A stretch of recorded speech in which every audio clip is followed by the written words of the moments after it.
Amen? Luke chapter 22, verses 31 hanggang 34. Mahigit 500 taon na ang nakalipas, isang kilalang artist, si Michelangelo, ay gumawa ng isang marble monument.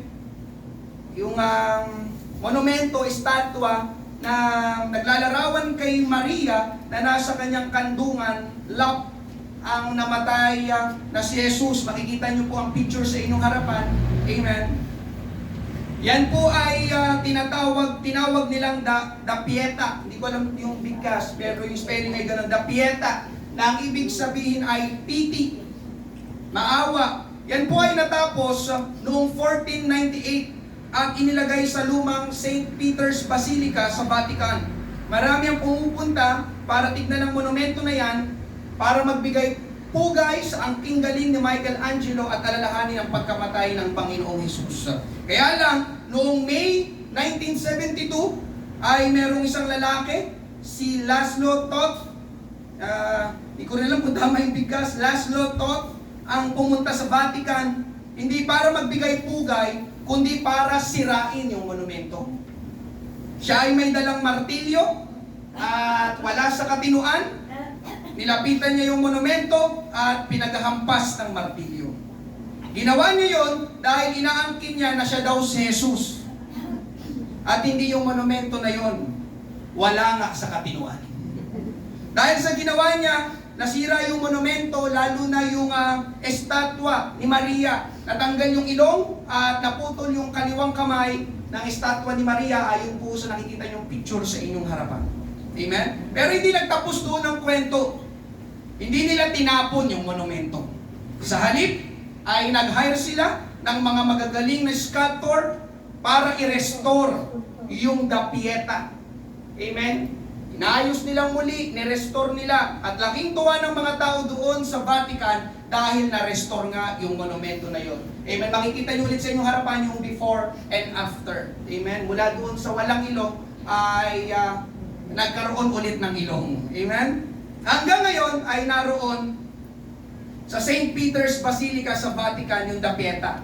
At meron ng bulletproof glass na nakaharang para maiwasan yung insidente na nangyari noong 1972. Amen. Kung bakit ko po yung ginawang introduction, mga kapatid, ang akin pong ipapangaral ngayong umaga ay may kinalaman sa restoration. Restoration. Amen. Hindi lang po totoo ang restoration sa estatwa. Totoo din po yun pati sa mga totoong tao. Kung posible na ma-restore ang estatwa, posible rin na ma-restore ang tao.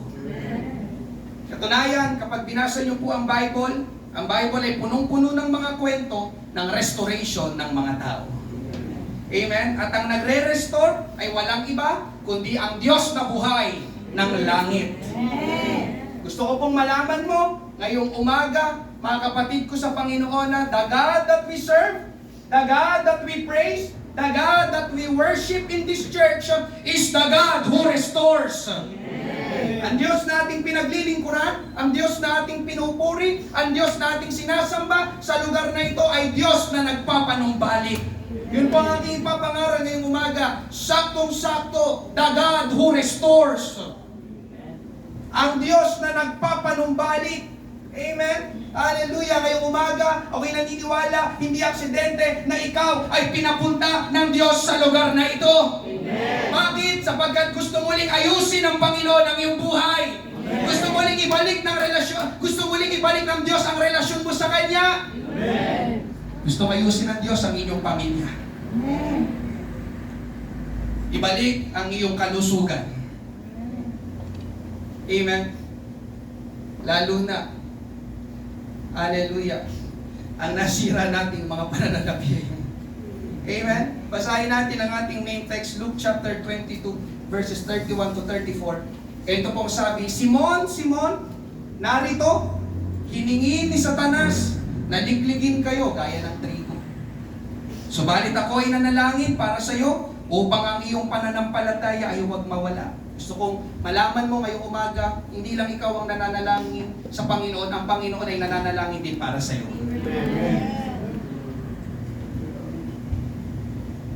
Amen. na huwag manghina at mawala ang iyong pananampalataya. Amen? Kung makabalik ka ng muli, ma-restore, ay palakasin mo ang iyong mga kapatid. At sinabi niya sa kanya, Panginoon, handa akong sumama sa iyo sa bilangguan at sa kamatayan. Verse 34, sinabi ni Jesus, sinasabi ko sa iyo, Pedro, ang manok ay hindi titilaok sa araw na ito hanggang hindi mo ako na ipagkakaila ng 3 ulit. Pagpalain ng Diyos ang pagkabasa ng kanyang salita. Tayo po'y manalangin ngayong umaga. Panginoon, marami pong salamat sa umagang ito, O Diyos. Hallelujah. Napakahalaga ng iyong mensahe ngayong umaga. Lord, sa iyo kami umaasa. Ikaw pa rin hanggang ngayon ang Diyos na nagre-restore ng mga buhay, ng tao, O Diyos, ng aming relationship sa iba, Panginoon, lalo na ang aming relationship sa iyo, Panginoong Jesus. Panginoon, marami pong salamat sa ginawa mo na at sa gagawin mo pa, Panginoon, ngayong umaga. Lord, magpalaya ka ngayong umaga, O Diyos, magpatatag ka, magpatibay ka, magpalakas ka, magpagaling ka. Lord, amin pong inaangkin ang pagtatagumpay na nagmumula sa iyo. Ito pong aming panalangin sa pangalan ni Jesus. Lahat ay magsabi ng Amen! Palapakan natin ang ating Panginoon. Praise God, the God who restores. Una po natin pag-usapan, Satan demanded to have you. Satan demanded to have you. Amen? Sa verse 31 ng ating main text, babasahin ko sa English, Luke chapter 22 verse 31, ang sabi sa ESV, Simon, Simon, behold, Satan demanded to have you, that he might sift you like wheat. Amen? Sa Tagalog, verse 31, Simon, Simon, narito, hiningi ni Satanas na ligligin kayo gaya ng trigo. Amen, mga kapatid. Si Simon Pedro dito ay larawan ng alagad ng Panginoon at larawan ng mga mananampalataya sa umagang ito. At ito po ang totoo, mga kapatid. Akala kasi ng iba, joke lang si Satanas. Amen? Imahinasyon lang si Satanas. Comics lang si Satanas. No! I will tell you, mga kapatid, Satan really exists. Amen? At gusto kong sabihin sa iyo ngayong umaga, kapatid ko sa Panginoon, amen, hindi lang si Simon Pedro ang hinihingi ni Satanas, kundi ang bawat isa na nakaupo sa mga upuan na yan, bawat isa na kaharap ko ngayong umaga, amen, hinihingi ka ni Satanas. Satan is demanding, he is asking for you, for your life. Amen? Tama ang narinig mo, kapatid ko sa Panginoon, hinihingi ka ni Satanas. Amen? Hallelujah. Satan desire us. Amen? Dinidesire. Ninanais tayo ng kaaway. Gusto niya tayong mapunta sa kanyang mga kamay. At hindi po yun magandang balita para sa atin. Alam niyo po kung bakit? Sapagkat kapag tayo ay napunta sa mga kamay ni Satanas, we are in the wrong hands. Amen? Hallelujah, tayo ay nasa mga maling kamay. Dahil ang sabi sa ating main text, nasa inyong monitor, hiningi ni Satanas na ligligin kayo gaya ng trigo. Amen? Hallelujah! Hinihingi ni Satanas ang bawat isa sa atin para ligligin tayo. Pamilyar po ba kayo sa salitang liglig? Pagliliglig, hindi ko na po naipakita yung video. Amen? Ang ginamit dyan ay sa pagsasaka, yung pagliliglig ay yung paano iiwalay yung ipa. Amen. Doon sa palay, doon sa trigo, yung sinisik ng ganun. Ano po tawag? Tahip. Tinatahip. Yung ganun. Liligligin. Alam niyo naman sa construction worker, kung paano yung para yung makuha nila yung pinong buhangin. Binibistay. Amen. Hallelujah. Salamat sa mga terminology. Amen. Mga kapatiran dito sa Mateos. Amen. Mga kapatid, sa madaling sabi, ang salitang liglig ay iyuyugyug ka. Aalugin ka. Iyayanigin ang buhay mo at bawat bahagi sa buhay mo gusto niyang yanigin. Iyugyugin. Amen? Hallelujah. At ang pangunahing dahilan, mga kapatid, ng pagliliglig ay para pahirapan ka. Wala nang iba. Pahirapan ang iyong buhay. Amen? At syempre, higit sa lahat ay upang ilayo tayo sa ating manlilikha, sa ating Panginoon at tagapagligtas si Jesus Christ. Luke chapter 22, verses 31 to 32 sa The Message Translation. Simon, stay on your toes. Satan has tried his best to separate all of you from me, like chaff from wheat. Amen? Maganda kasi sa English translation. Si Jesus po mismo nagsasalita dito, mga kapatid. Tayo ay hinihingi ni Satanas para ilayo tayo sa Panginoon. At ang sabi pa, mga kapatid, ang nakatawag ng pansin sa akin dito, amen, kung nabasa nyo, ang sabi ay, Satan has tried or he will try his best. Amen? Anong ibig sabihin ng mga kapatid? Gagawin niya ang lahat ng makakaya niyang gawin na para pabagsakin ka, para sirain ang buhay mo at para ilayo ka sa ating Panginoon. Amen? Yun ay sinimulan niya doon pa lang sa hardin ng Eden. Amen? Tinukso niya ang tao na gawin ang isang bagay na magpapabagsak sa tao at maglalayo sa tao sa Diyos. Amen? Sabi ng Diyos, huwag ninyong kakainin. Sabi naman ni Satanas sa katauhan ng ahas, kainin ninyo. Amen? Nakikialam ang kaaway sa mga decision natin. Amen po ba? Gusto ni Satanas na magkaroon ng kontrol, ng impluensya sa ating mga pagpapasya na ang layunin ay upang pabagsakin tayo. Amen, mga kapatid. Hallelujah, ngayong umaga, walang ibang pangunahing pakay ang kaaway sa iyo. Amen, pakinggan mo ito. Satan wants to make your life miserable. Satan wants to make our lives miserable. Gusto ng diablo ni Satanas na gawin ang ating buhay na miserable. Amen po ba? Amen. At katulad na paraan kung paanong tinukso niya sina Adan at Eva, ay ganun pa rin ang ginagawa niya hanggang ngayon. Mga kapatid sa ating Panginoon, tingin kayo lahat sa akin, tutuksuhin ka hanggang ngayon ni Satanas.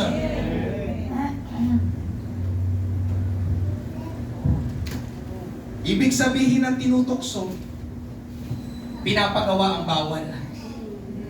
Walang tukso na magdadala sa isang mabuti. Ay, natukso ko magbasa ng Bible. Ang tukso, palaging papunta sa masama. Do you believe it? Amen. Hallelujah. Pastor, natukso kung magugas ng pinggan. Sabi ng magulang mo, anak, sana lagi ka na lang natutukso.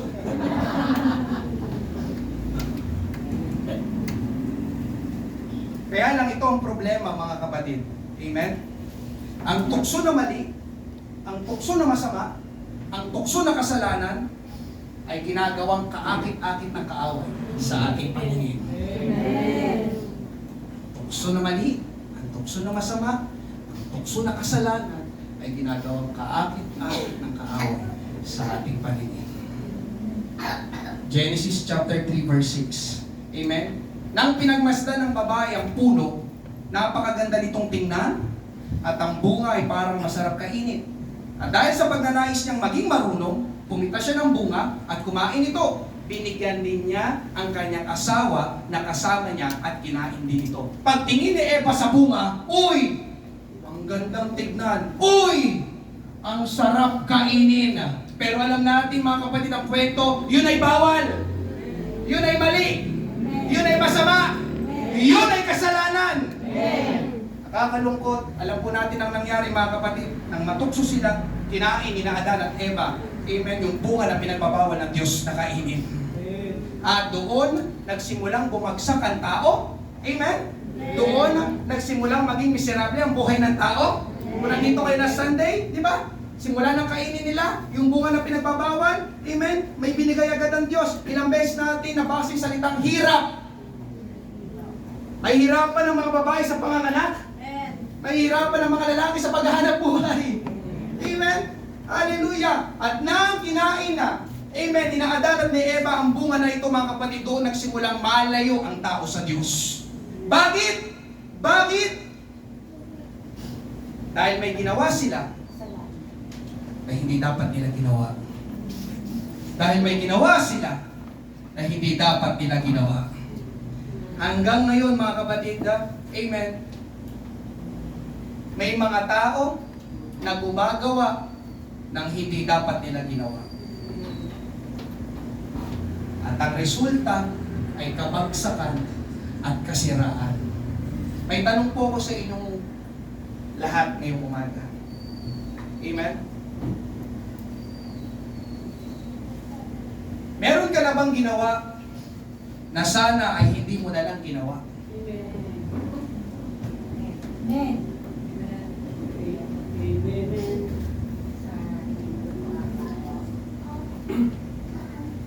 Meron ka bang ginawa na sana hindi mo na lang ginawa? Meron ka bang pinasok na sana hindi mo na pinasok? Meron ka bang sinabi na sana hindi mo na lang sinabi? Dahil nang ginawa mo yun, nasaktan ka. Nang ginawa mo yun, nakasakit ka ng iba. Nang ginawa mo yun, nasira ang tiwala ng mga taong malalapit sa iyo. Nang ginawa mo yun, nagulo ang inyong pananalapit. Nang ginawa mo yun, napinsala ang iyong kalusugan. Nang ginawa mo yun, nawala ang kapayapaan, kagalakan sa iyong buhay. Amen? May mga asawang lalaki o asawang babae na naakit sa iba, na ang tawag sa panahon natin ay nagkaroon ng third party, ang resulta ay hiwalayan at pagkasira ng pamilya. May mga tao na naakit, amen, sana hindi ko na lang ginawa. May mga tao na naakit sa hindi dapat nila kainin. Alam niyo po ba, pati ang pagkain nakakaakit?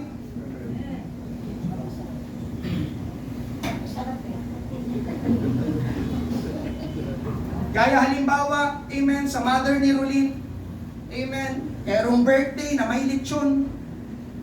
At kinain niya na kinain yung balat ng lechon. May high blood pala siya. At ang masama pa, nakalimutan niyang inumin ang kanyang maintenance.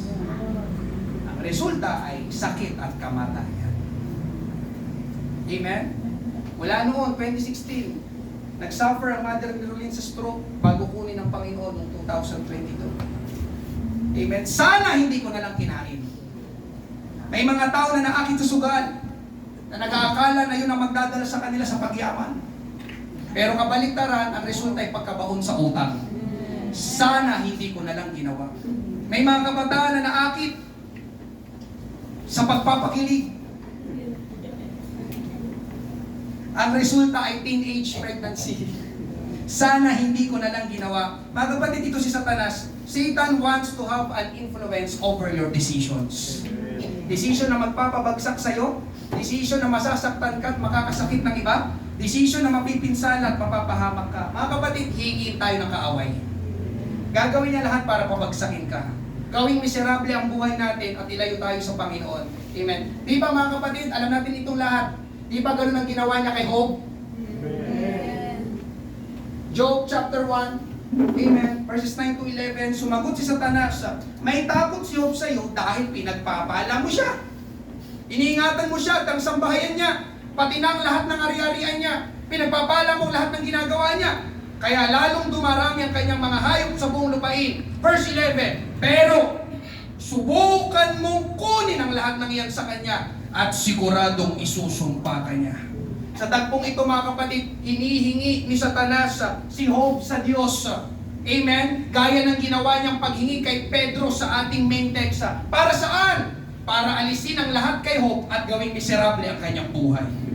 Amen? Nang sa ganon, magalit si Job sa Diyos, sumpain ni Job ang Diyos.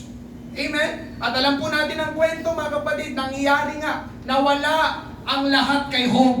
At hanggang ngayon mga kapatid, ganun pa rin ang ginagawa ng dyablo sa maraming tao. John chapter 10 verse 10, dumarating ang magnanakaw para lamang magnakaw, pumatay at manira. Ang tinutukoy po sa talatang yan ay walang iba kundi si Satanas. Amen. Tignan nyo mga kapatid sa inyong harapan. Yan lang ang kanyang ginagawa. Magnakaw, pumatay at manira. Amen? Ang ginagawa lang niya magnakaw. Alam niyo mga kapatid, amen, ang katotohanan ngayong umaga, marami sa mga pagpapala ng Diyos sa iyong buhay, lalo na yung mga pagpapala na hindi kayang bilhin ng pera, kakontentuhan, kagalakan, kapayapaan, ay pilit na ninanakaw ng dyablo sa ating buhay. Amen? Ang ginagawa niya ay pumatay. Amen? Pinapatay ng Diyos ang pagnanais mo na sumunod at maglingkod ka sa Kanya. pinapatay ng dyablo, amen, ang relasyon na nabubuo sa atin sa pagitan natin at ng Diyos. Amen? Ang ginagawa niya ay manira. Maraming buhay ang patuloy na sinisira ng dyablo. Maraming pamilya ang patuloy na sinisira ng dyablo.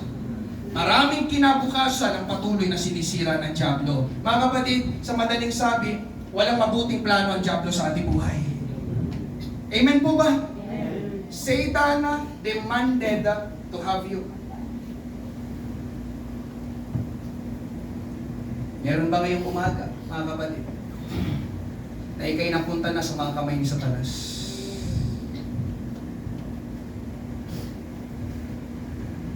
Nakagawa ka ng decision na sana'y hindi mo na lang ginawa. Nandiyan pa po ba kayo?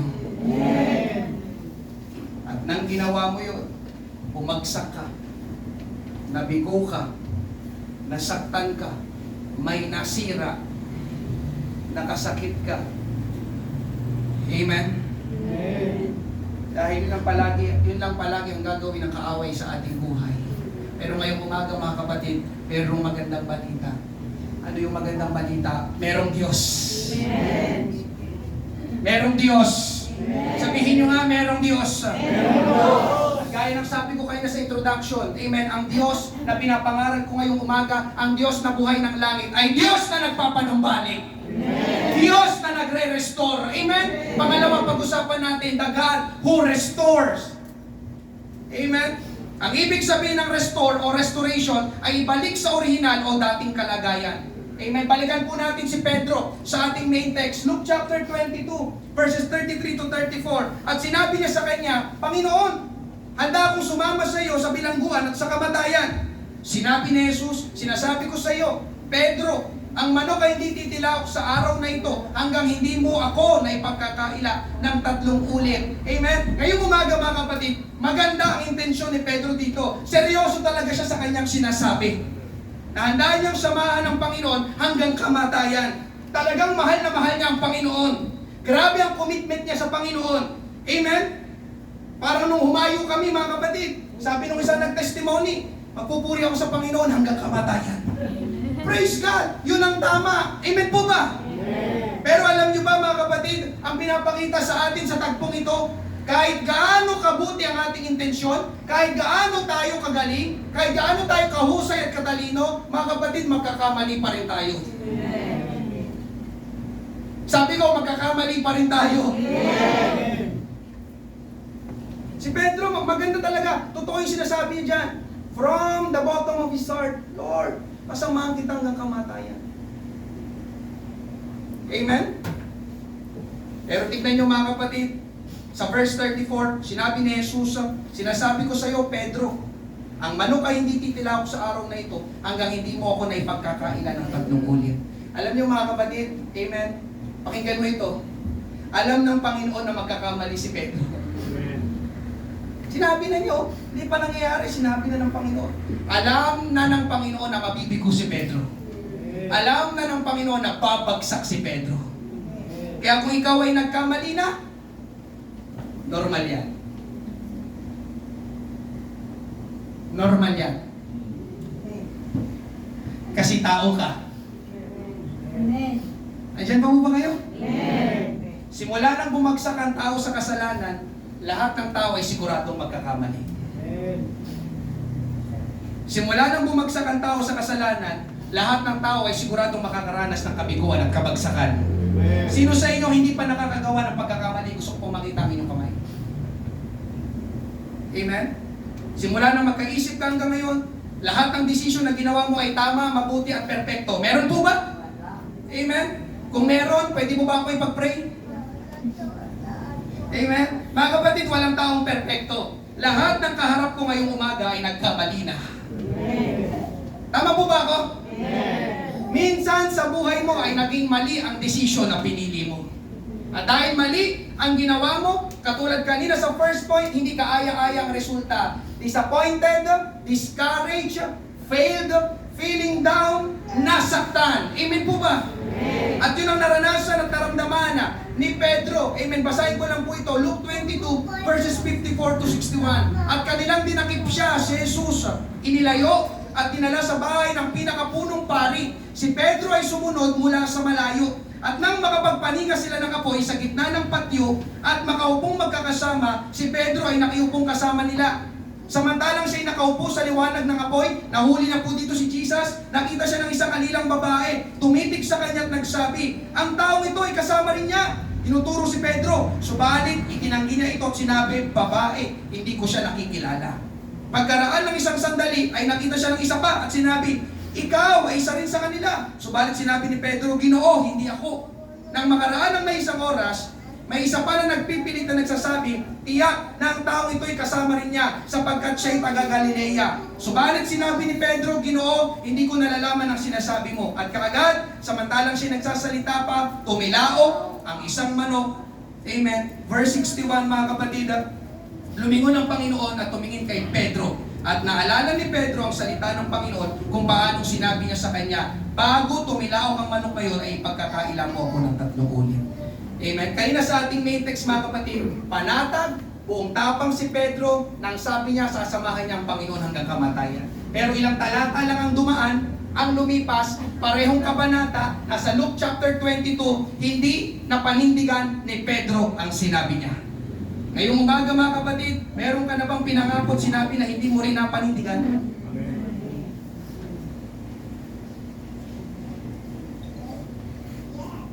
Ikinailayan niya ang Panginoon ng hindi lang isa, kundi 3 beses. Amen? Alam niyo mga kapatid, lalo na ito, na-imagine ko yung tagpo na ito. Sabi sa binasa natin, pagtilaok ng manok, lumingon ang Panginoon kay Pedro. Malayo sila sa isa't isa, pero nung pares nilang marinig ang tilaok ng manok, lumingon ang Panginoon kay Pedro. Alam niyo mga kapatid, sa akin may diin ito. May bigat ito. Nangungusap ang Panginoon kay Pedro sa pamamagitan ng mata. Di ba Pedro, sabi ko sa iyo, ikakaila mo. Hindi makapaniwala si Pedro. Amen? Hallelujah. Sino po naniniwala na pwede tayong mangusap sa pamamagitan ng mata? Amen? Hallelujah. Dito mga kapatid, lumingon ang Panginoon kay Pedro na nangungusap sa pamamagitan ng mata na para bang may sinasabi siya kay Pedro. Amen? Para bang sinasabi dito mga kapatid ng Panginoon kay Pedro, Pedro, akala ko ba sasamahan mo ko hanggang kamatayan? Di ba? Nagkakatitigan sa ni Jesus.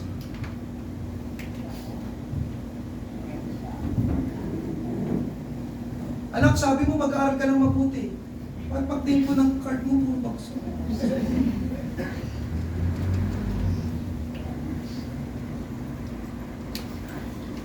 Daddy, sabi mo ako lang. Bakit naghanap ka ng iba?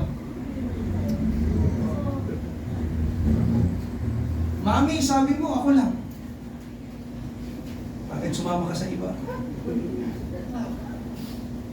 Ayan pa po ba kayo? Mata sa mata, si Jesus at si Pedro. Amen? Ngayong umaga mga kapatid, hallelujah, nang makita ni Pedro na nakatingin sa kanya si Jesus, narinig ang pagtilaok ng manok, alam niyang nagkamali siya. Alam niyang nabigo niya ang Panginoon, alam niyang nabigo niya ang sarili niya. At dahil nagkamali at nabigo si Pedro, ang kanyang reaksyon ay mababasa natin sa kasunod na talata, Luke chapter 22 verse 62, at siya'y lumabas at umiyak ng buong pait. Amen? Hindi lang basta umiyak, kundi ang sabi ay umiyak ng buong pait. Ibig sabihin nito mga kapatid ay, sising-sisi siya sa kanyang ginawa. Sino po sa inyo dito nakaiyak ka na ng buong pait? Bakit ko ginawa yun? Sana hindi ko na lang ginawa. At sa sobrang hiya ni Pedro, mga kapatid, sa ginawa niya, umalis siya. Amen? Katunayan, wala tayong mababasa sa Bible na naroon si Pedro sa lugar kung saan pinako ang Panginoon. Dahil siguro, wala siyang mukha na maiharap sa Panginoon. Nagtago siya, bumalik sa kanyang dating buhay, siya isang mangingisda, siya'y nangisda ulit. Buhay na malayo sa kalooban ng Panginoon. Amen. Para sa kanya, ayawan na, tapos na, para saan pa. Amen. Pero alam niyo mga kapatid, ang magandang balita ngayong umaga, katulad kanina sa introduction, yung nasirang estatwa ay hindi nila pinabayaan at pinapon, kundi ni-restore nila. Gusto ko malaman ninyo mga kapatid na ganun ang ginagawa din ng Diyos hanggang sa oras na ito siya ay nagre-restore. Siya ay nagre-restore ng buhay. Siya ay nagre-restore ng pamilya. You heard it right. Siya ay nagre-restore ng mga relationships. Siya ay nagre-restore ng kalusugan. Siya ay nagre-restore maging pati ng ating mga pananalapi. Amen? Kung anong ninakaw ng dyablo, kayang ibalik ng Panginoon. Kung anong sinira ng dyablo, kayang ayusin ng Panginoon. Kung anong namatay, dahil sa maling ginawa mo, kayang buhayin ng Panginoon. Kaya alam nyo mga kapatid, amen, ang pagkakamali, ang kabiguan, ang kabagsakan ay hindi katapusan ng buhay sa Panginoon. Amen. Narinig niyo po ba yun? Amen. Amen. Nang magkamali si Pedro mga kapatid, nang mabigo niya ang Panginoon, hindi siya pinagtabuyan ng Panginoon si Pedro. Katunayan, tinawag pa niya ulit si Pedro. Para hindi para sumbatan, kundi para i-restore. Amen. John chapter 21 verses 3 to 7. Tapos 12 hanggang 13, sinabi ni Simon Pedro sa kanila, mangingisda ako, yun na, ayaw ko na, babalik na lang ako sa dati kong buhay. Sumagot sila, sasama kami. Itong mahirap pa minsan, nagsasama pa. Kaya sumakay sila sa bangka at pumalaot. Amen? Pero wala silang nahuli ng gabing iyon. Nang madaling araw na, may nakita silang nakatayo sa dalampasigan. Pero hindi nila nakilala na si Jesus iyon. Tinawag sila ni Jesus, mga kaibigan. Mga kapatid, pansinin ninyo. Ang tawag ni Jesus mga kaibigan. Pero yung tinawag niya yon na mga kaibigan, yun yung mga taong nagkaila sa Kanya. Yun yung mga taong iniwanan siya nung siya'y naghihirap doon sa krus na kalambitin at mamamatay na. Pero biruin yung mga kapatid, ang tawag ni Jesus, mga kaibigan. Nabasa niyo ba yun? Amen. Mga kaibigan. Amen. Asa na si kaibigan? May huli ba kayo? Amen. Sumagot sila, wala po. Sinabi ni Jesus sa kanila, ihulog niyo ang lambat sa gawing kanan ng bangka at makakahuli kayo. Iyon nga ang ginawa nila. Halos hindi na nila mahilang lambat sa dami ng nahuli nilang isda. Sinabi kay Pedro, ng tagasunod na minamahal ni Jesus, ang Panginoon iyon! Yung nagsasalita doon sa pangpang. Amen. Nang marinig ito ni Pedro, isinuot niya ang damit na hinubad niya, tumalon sa tubig at lumangoy papunta sa dalampasigan. Sinabi ni Jesus sa kanila, mag-almusal na kayo. Pinakain pa sila ng Panginoon. Wala ni isa sa mga tagasunod ni Jesus ang nangahas magtanong kung sino siya dahil alam nila na siya ang Panginoon.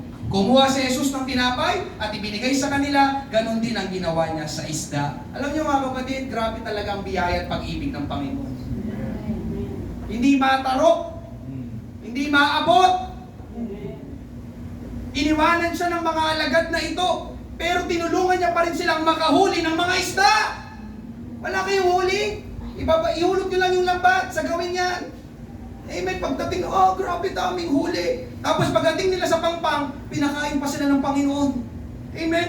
Hindi sinabi ng Panginoon na tamang pagkakataon. Pinabayaan ako ng mga ito. Pakakainin ko sila ng may lason. Hindi mga kapatid. Amen. Hallelujah. Itong mga taong ito, lalo na si Pedro, na nagsabi pa, diba? Over my dead body, Lord, sasama ko sa iyo. Amen? Lalo na si Pedro na binigo ang Panginoon. Alam niyo mga kapatid, hallelujah, tinanggap pa rin sila ng Panginoon ng buong puso. Amen? Amen? Alam niyo, ganun din sa Genesis. Nang magkamali sina Adan at Eva, nang bumagsak sila sa kasalanan, hindi sila pinatay ng Panginoon. Amen? Hindi sinabi ng Panginoon na patayin ko na itong mga pasaway. Amen. Ang ayos-ayos ng pagkalikha ko sa inyo, gagawa na lang ulit ako ng bagong Adan at Eva. Alam niyo mga kapatid, hindi ganun. Amen. Alam niyo ginawa ng Panginoon? Amen. The moment after magkasala ni Adan at ni Eva, alam niyo ginawa ng Panginoon? Hinanap sila ng Panginoon. Hinanap sila ng Panginoon. Amen. Amen. Hindi para kidlatan. Amen. Hinanap ng Panginoon sina Adan at Eva para i-restore. Amen? Para i-restore. Amen? Kasi nang magkasala sina Adan at Eva mga kapatid, nakita nilang kapwa sila hubad. Gumawa sila ng pantakip, kaya lang ang ginawa nila ay dahon. At sino pong naniniwala ngayong umaga na hindi po pwedeng gawing damit ang dahon? Amen. Wala naman po nakikita ngayon na dahon ng suot. Amen. Yun po kasi ay nalalanta at kumukuluntoy. Alam nyo, kaya hinanap sila ng Panginoon para damitan ng damit na talagang kailangan nila. Genesis chapter 3 verse 21, pagkatapos gumawa ang Panginoong Diyos ng damit mula sa balat ng hayop, balat na matibay para kay Adan at sa asawa nito. Biruin nyo mga kapatid, nagkasala sina Adan at Eva, ang ayos-ayos ng pagkalikan ng Diyos sa kanila, pero binigo pa rin nila ang Diyos. 100% mga kapatid, walang duda na saktan ng Diyos sa ginawa nila. Pwede sanang sabihin ng Diyos, di ba, bahala kayo sa buhay ninyo, bahala kayong ginawin, bahala kayong magutom. Pero alam niyo mga kapatid, hindi. Hinanap sila at dinamitan sila ng Diyos. Nirestore sila ng Diyos. Dahil ang Diyos ay Diyos na nagre-restore. He is the God who restores. He is the God of restoration. Amen? At kung sabihin, amen, hallelujah, nais kong sabihin sa bawat isa ngayong umaga na hanggang sa oras na ito, nagre-restore ang Diyos. Sino dito ang nagkamali na? Sino dito ang nabigo na? Sino dito ang bumagsak na? Nagre-restore ang Diyos. Isaiah chapter 61 verse 7, sa halip na kahihiyan, ang bayan ko'y tatanggap ng kasaganaan. Sa halip na paghamak, sila'y magsasaya sa kanilang minana. Magiging doble ang inyong kayamanan at ang inyong kagalakay magpa sa walang hanggan. Jeremiah chapter 30 verse 17, sapagkat panunumbalikin ko sa iyo ang kalusugan. Pati health natin, pati kalusugan, kaya i-restore ng Diyos. Amen po ba? Amen. At pagagalingin ko ang iyong mga sugat, sabi ng Panginoon, sapagkat tinawag kanilang isang itinakwit, ito ang Zion, walang nagmamalasakit sa kanya. 1 Peter 5:10, at pagkatapos na kayo'y magdusa ng sandaling panahon, ang Diyos ng buong biyaya na sa inyo'y tumawag tungo sa kanyang walang hanggang kaluwalhatian kay Kristo, pansinin niyo yung mga kasunod na sinabi, ay siya ring magpapanumbalik, magpapatibay, at magpapalakas sa inyo. Siya rin magpapanumbalik, magpapatibay, magpapalakas sa inyo. Sabihin mo sa katabi mo, hindi pa yung katapusan ng buhay. Sabihin mo sa katabi mo, nagre-restore ang Panginoon. Sabihin mo sa katabi mo, may bagong simula sa Panginoon. Naniniwala ka ba may bagong simula sa Panginoon? Nakasmile ako sa inyo ngayon. May bagong simula sa Panginoon. Gaya ng kanyang pangako na nakalagay sa inyong harapan, panunumbalikin ka ng Panginoon. Patitibayin ka ng Panginoon. At mas palalakasin ka pa ng Panginoon. Mga kapatid, ngayong umaga, hindi usapin sa Panginoon kung paano ka nagkamali. Hindi usapin sa Panginoon kung saan ka nabigo. Hindi mahalaga sa Panginoon kung bakit ka bumagsak. Ang mahalaga sa Panginoon ay kaya kanyang i-restore. Kaya kanyang ayusin. Kaya kanyang ibangon muli. At alam nyo, ito pang nakakamangha sa Diyos. Amen. May nakapagsabi ng ganito, si Bill Johnson. Sabi niya ganito, whenever God restores something, He restores it to a place greater than it was before. Praise God! Sa tuwing daw ibinabalik ng Diyos ang isang bagay o mga bagay, ibinabalik niya ito sa isang kalagayan na mas malaki, mas marami, o mas dakila kaysa sa dati. Amen? Hallelujah! Kumbaga talagang mas bumuti, mas naging okay. Ibig sabihin ng mga kapatid, talagang mas makikinabang ka at mas magiging masaya ka. Amen po ba? Amen. Hallelujah! Ngayong umaga, sino pong nais ma-restore ng Diyos? Amen. May kailangan tayong gawin. Ang sabi ko, may kailangan tayong gawin. Amen. Dahil ang restoration ng Diyos ay hindi po automatic. Ang restoration ng Diyos ay hindi po automatic. Amen. Kaya pangatlo, panghuli pag-usapan natin, our must response. Ang dapat nating tugon. Amen. Para tayo ay ma-restore ng Panginoon, una, amen, don't stay or don't focus on your failure. Don't stay, don't focus on your failure. May mga tao po kasing nag-focus o nanatili na lang sa kanilang pagkakamali at kabiguan. Tama po ba? Amen. Amen? At dahil nag-focus na lang sila sa kanilang pagkakamali at kabiguan, hindi na po sila umusad. Natakot na silang sumubok ulit. nanatili na lang silang nakadapa. Bagsak. Mali. Amen? Kapag ikaw ay nadapa, amen, alam niyo mga kapatid, kapag ikaw ay nadapa, huwag kang manatiling nakadapa. Tama po ba? Amen? Kasi, alam niyo kung bakit? Uhulihin kayo ng traffic enforcer.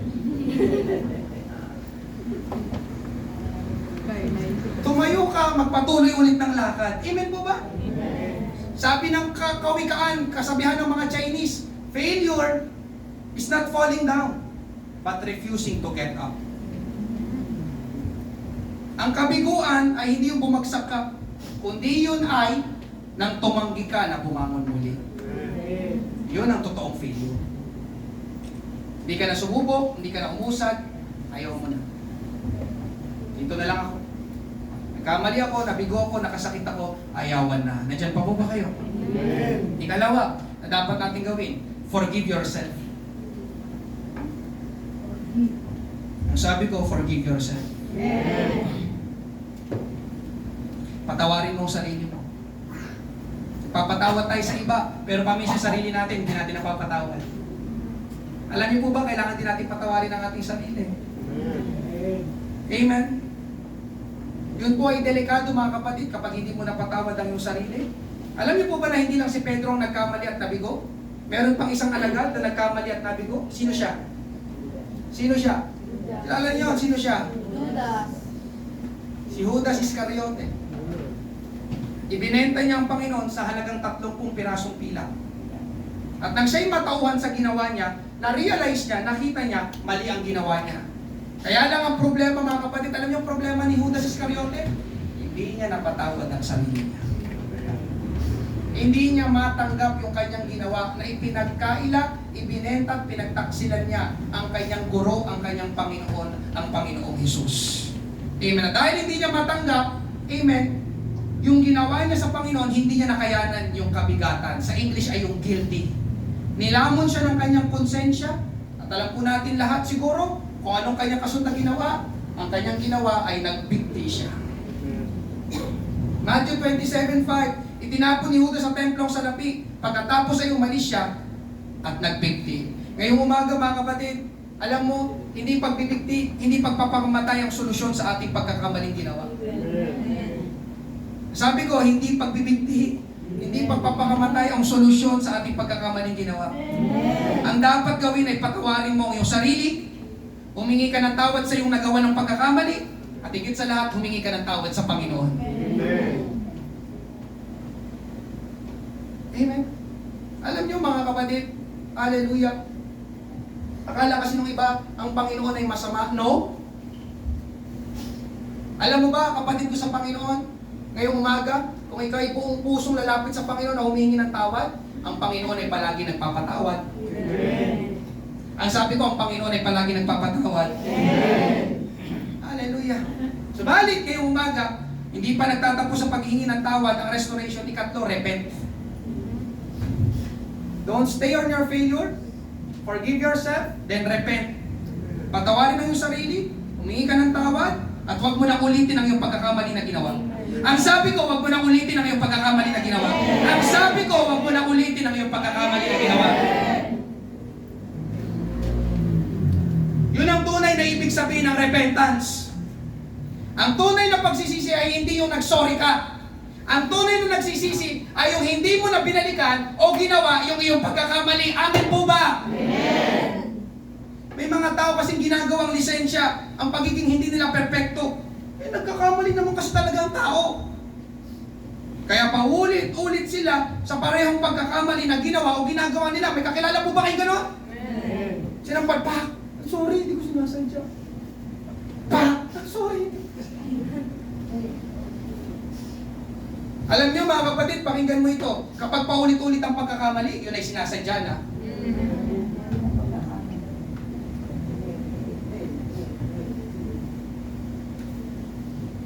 Diyan pa po ba kayo? Yung paulit-ulit kang nabibigo at bumabagsak sa parehong pagkakamali, yun ay kamangmangan na. Hindi ko sinabi, siya nagsabi. Yun yung tamang word. Hindi kasi pwede magitin dito sa harapan. Di ba?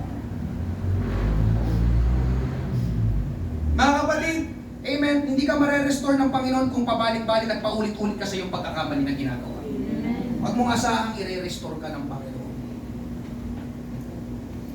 Ang kailangan ng Panginoon, true repentance. Tunay na pagsisisi. Nandyan ka pa ba? Amen. Para ma-restore tayo ng Panginoon. Paano kayo re-restore ng Panginoon? Ipabalik-balik ka nga sa iyong mga pagkakamaling ginagawa. Amen po ba? Amen. Amen. Hallelujah. At ika-apat, mga kapatid, hallelujah, ito ang pinakamahalaga sa lahat, get back to God. Get back to Jesus. Amen. Ang pinakatamang gawin ay lumapit, bumalik tayo sa Panginoon. Pastor, bakit? Amen. Sinasabi ko po ito, na malakas ang aming loob, panatag. Marami na ako nakausap ng mga tao. Amen. Bakit ka babalik sa Panginoon? Dahil ang Panginoon lang ang tanging makakapag-restore sa iyo. Amen. Pati sa iyong pamilya, hindi mo kaya i-restore yan kung wala ang Panginoon. Yung relationship mo sa ibang tao, kailangan mo ang Panginoon. Ang iyong kalusugan, ang Panginoon pa rin ang kailangan. Sa inyong pananalapi, ang Panginoon pa rin ang kailangan ninyo. Get back to God. Get back to Jesus. Amen po ba? Amen. Paano ka mare-restore ng Panginoon kung hindi ka lalapit sa Kanya? John 21 verse 7, sinabi kay Pedro, ng tagasunod na minamahal ni Jesus, ang Panginoon niyon, nang marinig ito ni Pedro, isinuot niya ang damit na hinubad niya, tumalon sa tubig, lumangoy papunta sa dalampasigan. Doon sa dalampasigan, doon sa pangpang kung nasaan ang Panginoong Jesus. At dahil alam ni Pedro, mga kapatid, na ang Panginoong Jesus lang ang totoong makakapagpanumbalik sa kanya. Meron pa ako isang nakitang quote, napakaganda. Ang sabi ni Jim George, makikita niyo sa inyong harapan, restoration and hope is available each time you return to God. Restoration and hope, ang pagpapanumbalik at pag-asa ay makukuha at matatanggap mo sa tuwing babalik ka sa Diyos. Amen po ba? Amen. Kaya ngayong umaga, mga kapatid, kung ikaw ay nagkamali, nabigo, bumagsak, ginawa mong dapat ay hindi mo ginawa, ginawa mong sana hindi mo ginawa, mga kapatid, ngayong umaga, hindi pa uli ang lahat. Hindi pa katapusan ng buhay, may restoration sa Panginoon. Kaya ngayong umaga, ano pang hinihintay mo? Get back to Jesus. Amen. Amen. Get back to Jesus. Amen. Diba? Biruin niyo si Pedro. Bumalik sa dati niyang buhay, nangisda siya, walang huli. Kailan siya nagkaroon ng huli? Nung nakialam na, pumasok na ulit ang Panginoon sa eksena. Amen po ba? Kaya mga kapatid, totoong Bible, kung hiwalay kayo, sabi ng Panginoon, kung hiwalay kayo sa akin, wala kayong magagawa. Amen. Amen. Ngayong umaga, mga kapatid, hallelujah sa aking pagtatapos. Kapag ikaw ay nirestore na ng Panginoon, naniniwala ka ba kaya ka i-restore ng Panginoon? Amen. Ang inyong pamilya, ang relasyon mo sa iba, ang iyong buhay, amen, ano man yan, hallelujah, yung bagbag na puso, nasaktan na puso, kaya i-restore ng Panginoon. Hallelujah. Kapag ikaw ay napalakas na ulit, kapag ikaw ay na-restore ng Panginoon, mga kapatid, hallelujah, ikaw naman ang magpalakas sa iba. Ang iyong buhay naman ang maging aral sa iba. Ang iyong buhay naman ang maging testimony sa iba. Amen. Ikaw naman ang maging pagpapala sa iba. Yun ang sabi ni Jesus kay Pedro, Luke 22, last verse, kung makabalik ka ng muli, ay palakasin mo yung mga kapatid. Kung makabalik ka ng muli. Sino dito na-restore na ng Panginoon? Amen. Amen. Ako, amen, kasama ng mga, hallelujah, marami akong kaharap dito, na-restore na ng Panginoon. Amen. Kaya nagagawa namin ito dahil sabi ng Panginoon, sa oras na i-restore ng Panginoon ang inyong buhay, kayo naman, amen, ang maging testimony sa kanilang buhay. Amen. Amen. Ngayong umaga, mga kapatid, sabi dito sa English, meron pa isa last verse, after you have turned back to me and have been restored, nandun yung salitang restored, make it your life mission to strengthen the faith of your brothers. Palakasin mo din daw ang iba. Amen? Hallelujah. Sino ba mga wasak dito dati? Ako, si Joseph, si Brother Ogie, amen? Mga patapon ng buhay noon. Amen. Alam niyo ni Sister Sean, maghihiwalay na nga sila eh. Adik eh. Amen. Pero mga kapatid, hanggang ngayon nagre-restore ang Panginoon. Amen. Kailangan mo lang lumapit sa Kanya. Patawarin ang iyong sarili. Repent. Ngayong umaga, purihin, palakpakan natin ang ating Panginoon. Magsiyuko po tayo lahat. Magsiyuko po tayo lahat. Hallelujah. Hindi ko alam kung saan ka nabigo. Hindi ko alam kung saan ka bumagsak. Amen. Hindi yung mahalaga sa Panginoon. Nais ng Panginoon. Hallelujah. I-restore ka niyang muli. Ayusin ka niyang muli.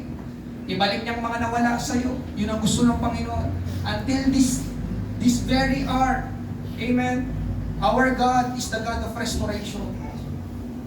Amen. Ang sira sa Panginoon, hindi niya tinatapon. Amen. Ang bumagsak sa Panginoon, inaayos niya muli. Binabangon niya muli. Hallelujah. Kaya alam niyo mga kapatid, sa Panginoon, walang patapon na buhay. Hallelujah. Ngayong umaga, amen, meron po bang first time? Di mo pa tinatanggap ng Panginoong Hesus sa iyong buhay? Itong tamang pagkakataon, tanggapin mo siya. Amen. First time ngayong umaga. Hallelujah. O marahil ngayong umaga, ikaya tumalikod sa ating Panginoon. Ito muli ang tamang pagkakataon. Amen. Bigay mo ulit ang iyong buhay sa ating Panginoon. Tanggapin mo muli ang ating Panginoong Hesus. Amen. Ask for forgiveness. Repent. Jesus loves you. God is God of restoration. Hallelujah. Nabuti ang Panginoon. Ngayong umaga, hallelujah, ako naman po'y nangungusap sa bawat isa. Amen. Hallelujah. Kung ikaw ay hindi pa nare-restore, kung meron pang bahagi sa iyong buhay na hindi pa nare-restore, this is the right time. Isuko mo, ibigay mo ulit ang iyong buhay sa ating Panginoon. Walang hindi kayang i-restore ang Panginoon. Ang sabi ko, walang hindi kayang i-restore ang Panginoon. Lahat, kahit ang inyong pag-ibig, kahit ang inyong pagmamahal sa isa't isa, kayang i-restore ng Panginoon. Hallelujah. Thank you, Lord. Binubuksan po natin ang ating altar. Manat tayo ng lugar upang manalangin. Hallelujah. Habang umaawit tayo sa ating Panginoon. Banal mong tahanan.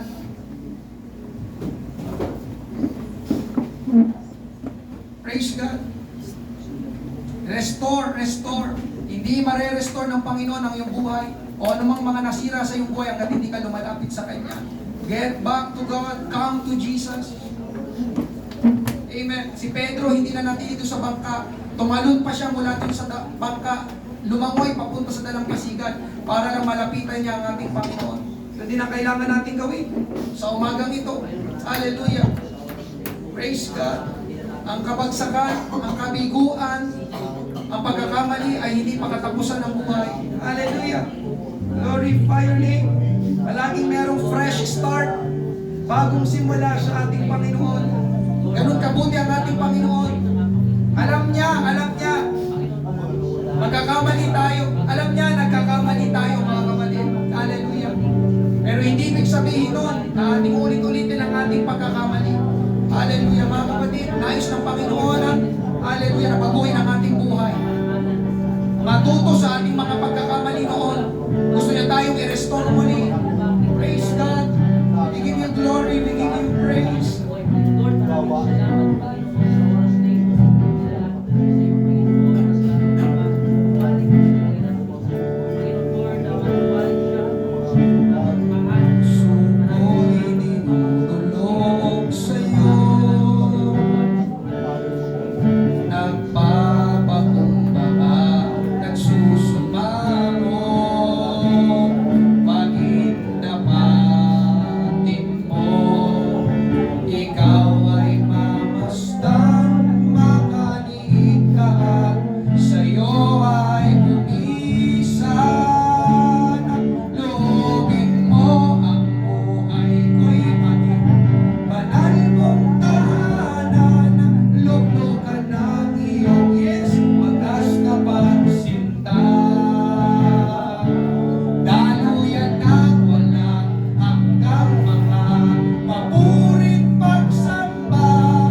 umagang ito, dakila ka, ikaw ang aming pinupuri, ikaw ang aming sinasamba, ikaw ang Diyos na nagpapanumbalik, ikaw ang Diyos na nag-ayos ng buhay, ikaw ang Diyos na nagre-restora, ikaw ang Diyos na ipinabangon kami muli, Panginoon. Hallelujah! Ang kabagsakan, ang kabiguan na hindi pa katapusan ng buhay. Salamat! Ikaw ay palaging nariyan para sa amin, Panginoon Diyos. Ikaw ang ating kalakasan, ikaw ang aming katatagan, Panginoon.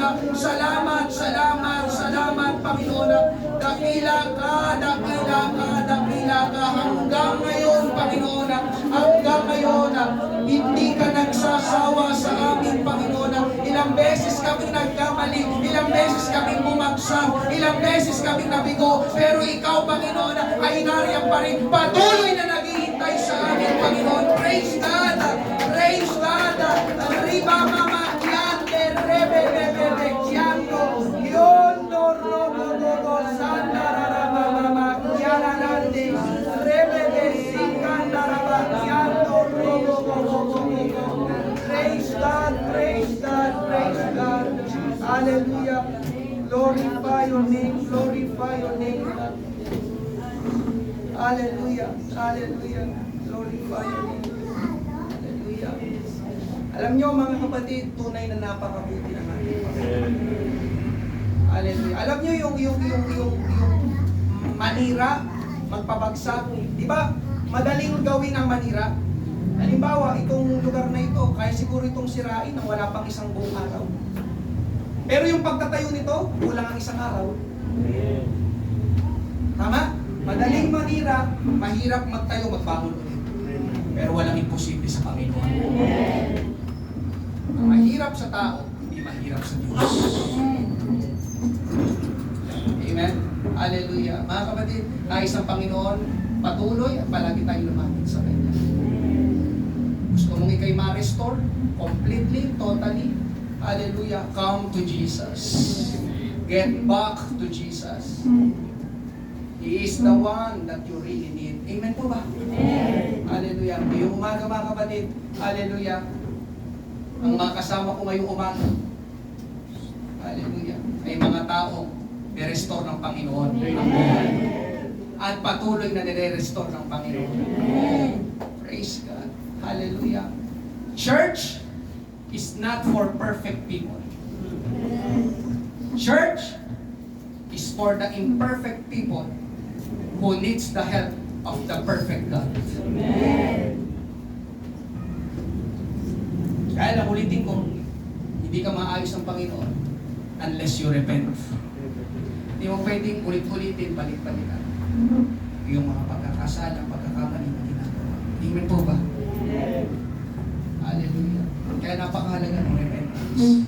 Tunay na nagsisisi. Amen. Mga kapatid, pabuti ang Panginoon. Kung paano hindi niya pinagtabuyan, kung paano hindi niya pinatay si Adan at si Eva nung sila nagkamali, ganon din kabuti ang Panginoon sa atin. Amen? Hallelujah. Kung naniniwala, amen, ang church na ito ay gagamitin pa ng Panginoon sapagkat itong lugar na marami pang mga buhay na ire-restore ang ating Panginoon. Patuloy kayo mag-imbita. Amen? Kayong mga nirestore ng Panginoon ng buhay. Amen? Sabi ko, patuloy kayo mag-imbita. Marami pang mga tao sa labas, wasak, sira, bagsak. Kailangan nila ang Panginoon. Amen po ba? Amen. Hallelujah. Hallelujah. Thank you, Lord. Ngayong umaga tayo ay manalangin. Praise God. Magsiyuko tayong lahat. Hallelujah. Thank you, Jesus. Panginoon Diyos, sa pangalan ng iyong bugtong na anak na si Jesus, kami po ay sama-samang lumalapit sa trono ng iyong biyaya, nagpapakungkabang puso, nagpapasalamat sa ginawa mo, Panginoon, ngayong umaga. Salamat sa iyong mga salita, Panginoon, na nagpapaalala sa amin, Panginoon, hallelujah, na ang aming buhay ay hindi patapon sa iyong harapan, Panginoon Diyos. Yes, nagkamali kami, Lord God. Hallelujah. Yes, bumagsak kami. Opo, Panginoon, nabigo kami. Subalit ang kabagsakan at kabiguan, Panginoon, sa iyo ay hindi katapusan ng buhay. Salamat, ikaw ay palaging nandiyan. Handa ka palagi na i-restore ang aming buhay, i-restore ang aming relationship sa iba, i-restore ang aming kalusugan, i-restore, Panginoon, ang aming puso, isipan, i-restore, Panginoon, pati ang aming pananalapi at higit sa lahat, i-restore, Panginoon, ang napakahalagang relasyon namin sa iyo. Hallelujah, Panginoon, salamat o Diyos sa aking mga kapatid na ito, sa bawat magulang, tatay, nanay, mga kabataan na narito, Panginoon. Hallelujah, kailangan ka namin o Diyos, ikaw lang ang tanging makapagre-restore sa amin. Hallelujah, tulungan mo bawat isa, patuloy kaming umasa, lumapit sa iyo, Panginoon. Hallelujah, ikaw ang bumubuo, ikaw ang kumukumpleto sa amin, Panginoon Jesus. Hallelujah, salamat o Diyos. Hallelujah, tinangkin na po namin ang kapatawaran na amin pong hiningi sa iyo. Patawarin mo po kami. Inihingi din namin ang tawad, Panginoon. Hallelujah, ang aming mga ginawang pagkakamali sa ibang tao. Lord, maraming salamat. Hallelujah, palagi ka nagpapatawad. Maraming pong salamat. Ito po ang aming panalangin. Sa pangalan ni Jesus, lahat ay magsabi na Amen! Praise God! Talapangan natin ang ating Panginoon. Glorify. Thank you, Jesus. Hallelujah. Tayo po'y tapos na. Maraming salamat po sa bawat isa sa inyong pong pag-attend ngayong umaga. Ingat po bawat isa. Pagpalain tayo ng ating Panginoon. Amen.